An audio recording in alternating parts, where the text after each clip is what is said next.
ಇದು BS6 ಗಾಡಿ. ಇದರಲ್ಲಿ BS4 ಇದೆಯಲ್ಲ, ಅದು ನೂಟ್ ಹೊಡೆದ್ರೆ ಏನಾಗಲ್ಲ. ಇದು BS6 ಅಲ್ಲಿ ಕಮಿನ್ಸ್ ಇಂಜಿನ್. ಈ ಇಂಜಿನ್ ನೂಟ್ ಹೊಡೆದ್ರೆ ಇಂಜಿನ್ ಸೀಸ್ ಆಗುತ್ತೆ. ನಾನು ಓಪನ್ ಕೆಲವರು ಯಾರಿಗೂ ಇದು ಡ್ರೈವರ್ಗಳು ಗೊತ್ತಿಲ್ಲ, ಇದನ್ನ ಹೇಳ್ತಾ ಇದ್ದೀನಿ.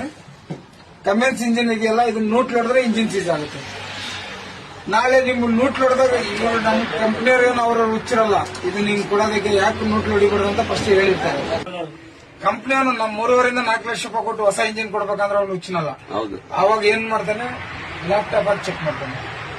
ಗಾಡಿ ನೂಟ್ ಹೊಡೆದು ಓಡಿಸಿದ್ರು ಅಥವಾ ಇಲ್ಲ ಬೇರೆ ನಮ್ದೇನ ಫಾಲ್ಟ್ ಇಂದ ಆಯ್ತಾ, ಅಥವಾ ಏನಾನ ಆಯಿಲ್ ಲೀಕ್ ಆಗಾಯ್ತು, ಇಲ್ಲ ಬೇರೆ ಏನಾರ ಕಂಪ್ರೆಸರ್ ಇದಾಗ ಆಯ್ತು, ಇಲ್ಲ ಸಿಸ್ಟಮ್ ಏನಾರ ಪ್ರಾಬ್ಲಮ್ ಆಗಾಯ್ತು ಅಂತ ಹೇಳ್ಬಿಟ್ಟು ಚೆಕ್ ಮಾಡ್ತಾನೆ. ಅವಾಗ ಬರುತ್ತಲ್ಲ ಇಂಥದಿಂತ ನೀನ್ ಅದು ಲ್ಯಾಪ್ಟಾಪ್ ಹಾಕಿದ್ರೆ ನೀನು ಇಲ್ಲಿಂದ ಇವಾಗ ಏನಿದು ಮೈಸೂರಿಗೆ ಹೋಗುತ್ತೆ. ಮೈಸೂರಿಗೆ ಹೋಗಿ ಮತ್ತೆ ದಾವಣಗೆರೆ ಬರೋದಕ್ಕೆ ಎಷ್ಟು ಸಲ ನೀನ್ ಕ್ಲಚ್ ತುಳಿದೆ, ಎಷ್ಟು ಸಲ ಕ್ಲಚ್ ಮೇಲೆ ಕಾಲಿಟ್ಕೊಂಡಿದ್ಯಾ, ಎಷ್ಟು ಗೇರ್ ಹೊಡೆದಿದ್ಯಾ, ಎಷ್ಟು ಬ್ರೇಕ್ ಹೊಡೆದಿದ್ಯಾ, ಎಷ್ಟು ಎಕ್ಸಲೇಟರ್ ಕೊಟ್ಟಿದ್ಯಾ, ಅಷ್ಟು ತೋರಿಸ್ತೀನಿ.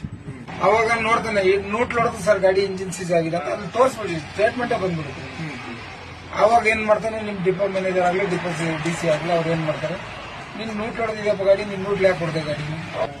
ಹಂಗಾಗಿ ಈಗ ನಾಳೆ ಅವರು ಲ್ಯಾಪ್ಟಾಪ್ ಆಗಿ ಚೆಕ್ ಮಾಡಿದಾಗ ಹೇಳ್ತಾರೆ, ಇದೇ ತರ ನೋಡಪ್ಪ ನೀನ್ ನೂಟ್ ಹೊಡೆದಿದೆ, ಅದಕ್ಕೆ ಇಂಜಿನ್ ಸೀಸ್ ಆಗೈತೆ ಅಂತಾರೆ.